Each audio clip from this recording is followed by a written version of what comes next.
আসসালামু আলাইকুম ভিউয়ার্স, আরেকটি গুরুত্বপূর্ণ নিউজ নিয়ে আসলাম। সেটি হচ্ছে বার্মিংহামের এক সায়েন্স টিচার যার নাম রুহুল আমিন নানা, মাত্র 34 বছর বয়সী। তিনি গত 25 মে ওয়েলসের একটি সমুদ্র সৈকতে সেখানে বেড়াতে যান এবং সমুদ্র সৈকতে নামার পর আহ, তাকে আহ, জরুরি সেবার জন্য উদ্ধার করা হয় এবং সিপিআর দেওয়ার পরও তার মৃত্যু হয়।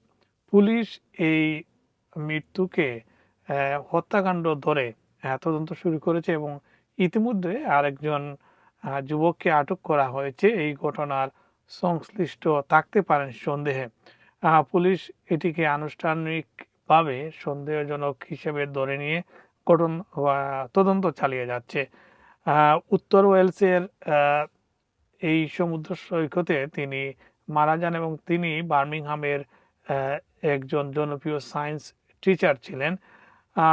নিউজে বলা হয়েছে যে উত্তর ওয়েলসের বারমাউথ সৈকতের সমুদ্রে অচেতন অবস্থায় উদ্ধার অবস্থা দেখতে পান পর্যটকরা। সে সময় ব্যাংক হলিডে ছিল এবং সমুদ্র সৈকতে পরিবার পরিজন বা পর্যটকদের ভিড় ছিল। উদ্ধারকারীরা তাকে পানি থেকে তুলে জরুরি সেবা দেওয়ার পৌঁছানোর আগ পর্যন্ত সিপিআর দেওয়ার চেষ্টা করেন। ঘটনাস্থলে এয়ার অ্যাম্বুলেন্স পাঠানো হলেও কিছু সময় পর তাকে মৃত ঘোষণা করা হয়।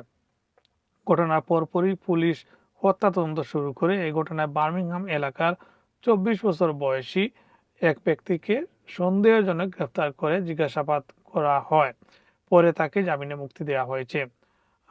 কার্নারফন আদালতে অনুষ্ঠিত প্রাথমিক শুনানিতে উত্তর পশ্চিম ওয়েলসের সিনিয়র করোনার ক্যাট রবার্টসন জানান যে রুহুল আমিন নানার মৃত্যু অস্বাভাবিক হতে পারে, যথেষ্ট কারণ রয়েছে, তাই আনুষ্ঠানিক তদন্ত শুরু করা হয়েছে। ময়নাতদন্ত সম্পন্ন হলে মৃত্যুর সুনির্দিষ্ট কারণ নির্ধারণে আরও তদন্তের প্রয়োজন বলে আদালতে জানানো হয়। উল্লেখ্য, রুহুল আমিন নানা বার্মিংহামের ব্রডওয়ে একাডেমির বিজ্ঞান শিক্ষক ছিলেন। সহকর্মী, শিক্ষার্থী ও স্থানীয় সম্প্রদায়ের কাছে তিনি অত্যন্ত সম্মানিত ব্যক্তি হিসেবে পরিচিত ছিলেন।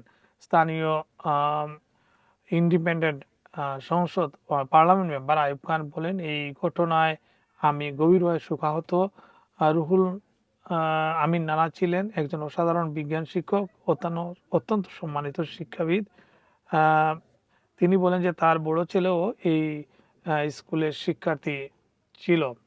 এদিকে পুলিশ ওই দিন 2টা থেকে 4টার মধ্যে সমুদ্র সৈকতে তোলা ছবি বা ভিডিও থাকলে তা পুলিশকে দেওয়ার জন্য আহ্বান জানিয়েছেন।